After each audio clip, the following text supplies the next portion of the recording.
শেষ সম্মান। মহানবী সাল্লাল্লাহু আলাইহি ওয়াসাল্লাম বলেন, আমি সর্বপ্রথম জান্নাতের দরজায় করাঘাত করব। আমি জান্নাতে প্রথম সুপারিশকারী হব। তিনি আরও বলেন, আমি জান্নাতের নিকটে এসে তার দরজা খুলতে বলবো। দারোয়ান ফেরেশতা বলবেন, কে আপনি? আমি বলবো, মুহাম্মদ। দারোয়ান বলবেন, আমি আদিষ্ট হয়েছি যেন আপনার পূর্বে অন্য কারো জন্য দরজা না খুলি। তিনি আরও বলবেন, আমরা দুনিয়ায় সর্বশেষে এসেছি, আখেরাতে সর্বপ্রথম কিয়ামতে উপস্থিত হব এবং আমরাই সর্বপ্রথম জান্নাতে প্রবেশ করব। এ উম্মতের মধ্যে সর্বপ্রথম যে দলটি জান্নাতে প্রবেশ করবে তা হল মুহাজিরিনের। সর্বপ্রথম একটি দল জান্নাতে প্রবেশ করবে, তাদের চেহারা হবে পূর্ণিমার চাঁদের মতো উজ্জ্বল। যে দলের ঈমান হবে সর্বোচ্চ শিখরে, তাকওয়া ও পরহেজগারি হবে সবার শীর্ষে এবং আমল হবে সবচেয়ে উত্তম। রাসূলুল্লাহ সাল্লাল্লাহু আলাইহি ওয়াসাল্লাম বলেছেন, জান্নাতের প্রথম প্রবেশকারী দলটির আকৃতি পূর্ণিমা রাতের চাঁদের মতো হবে।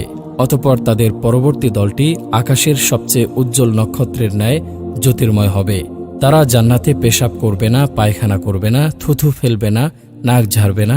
তাদের চিরুনি হবে স্বর্ণের, তাদের ঘাম হবে কস্তুরীর ন্যায় সুগন্ধময়, তাদের ধনুচিতে থাকবে সুগন্ধ কাঠ, তাদের স্ত্রী হবে আয়তলোচনা হুরগণ। তারা সকলেই একটি মানব কাঠামো আদিপিতা আদমের আকৃতিতে হবে, যাদের উচ্চতা হবে ৬০ হাত পর্যন্ত। বুখারী মুসলিম। অন্য এক বর্ণনায় আছে যে জান্নাতে তাদের পাত্র হবে স্বর্ণের, তাদের গায়ের ঘাম হবে কস্তুরীর ন্যায় সুগন্ধময়। তাদের প্রত্যেকের জন্য এমন দুজন স্ত্রী থাকবে যাদের সৌন্দর্যের দরুন মাংস ভেদ করে পায়ের নলার হাড়ের মজ্জা দেখা যাবে। তাদের মধ্যে কোনো মতভেদ থাকবে না, পারস্পরিক বিদ্বেষ থাকবে না। তাদের সকলের অন্তর একটি অন্তরের মতো হবে। তারা সকাল সন্ধ্যায় তাসবিহ পাঠে রত থাকবে।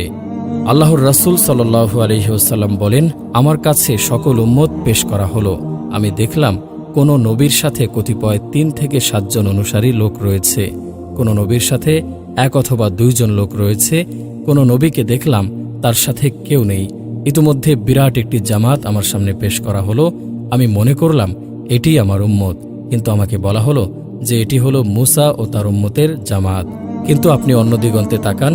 অতঃপর তাকাতেই আরও একটি বিরাট জামাত দেখতে পেলাম। আমাকে বলা হলো যে এটি হলো আপনার উম্মত, আর তাদের সঙ্গে রয়েছে এমন ৭০,০০০ লোক যারা বিনা হিসাব ও আযাবে বেহেশতে প্রবেশ করবে।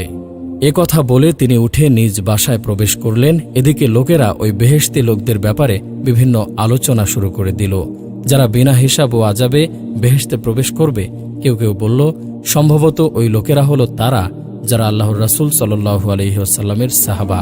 কিছু লোক বলল, বরং সম্ভবত ওরা হলো তারা যারা ইসলামে জন্মগ্রহণ করেছে এবং আল্লাহর সাথে কাউকে শরিক করেনি। আরও অনেকে অনেক কিছু বলল। কিছুক্ষণ পরে আল্লাহর রাসূল সাল্লাল্লাহু আলাইহি ওয়াসাল্লাম তাদের নিকট বের হয়ে এসে বললেন, তোমরা কি ব্যাপারে আলোচনা করছো? তারা ব্যাপার খুলে বললে তিনি বললেন, ওরা হলো তারা যারা ঝাড়ফুঁক করে না, ঝাড়ফুঁক করায় না এবং কোনো জিনিসকে অশুভ লক্ষণ মনে করে না, বরং তারা কেবল আল্লাহর প্রতি ভরসা রাখে। এ কথা শুনে উক্কাশাহ ইবনে মিহসান উঠে দাঁড়ালেন এবং বললেন যে, হে আল্লাহর রাসূল, আপনি আমার জন্য দোয়া করুন যেন আল্লাহ আমাকে তাদের দলভুক্ত করে দেন। তিনি বললেন, তুমি তাদের মধ্যে একজন। অতঃপর আরেক ব্যক্তি উঠে দাঁড়িয়ে বলল, আপনি আমার জন্য দোয়া করুন যেন আল্লাহ আমাকেও তাদের দলভুক্ত করে দেন। তিনি বললেন, উক্কাশাহ এ ব্যাপারে তোমার অগ্রগামন করেছে। বুখারী মুসলিম। শুধু ৭০,০০০ই নয়, বরং ওই ৭০,০০০-এর প্রত্যেক হাজারের সাথে আরও ৭০,০০০ করে, অর্থাৎ ৪৯ লক্ষ মুসলিম জান্নাতে প্রবেশের সুযোগ লাভ করবে। অন্য বর্ণনা মতে ওই ৭০,০০০-এর প্রত্যেক ব্যক্তির সাথে আরও ৭০,০০০ করে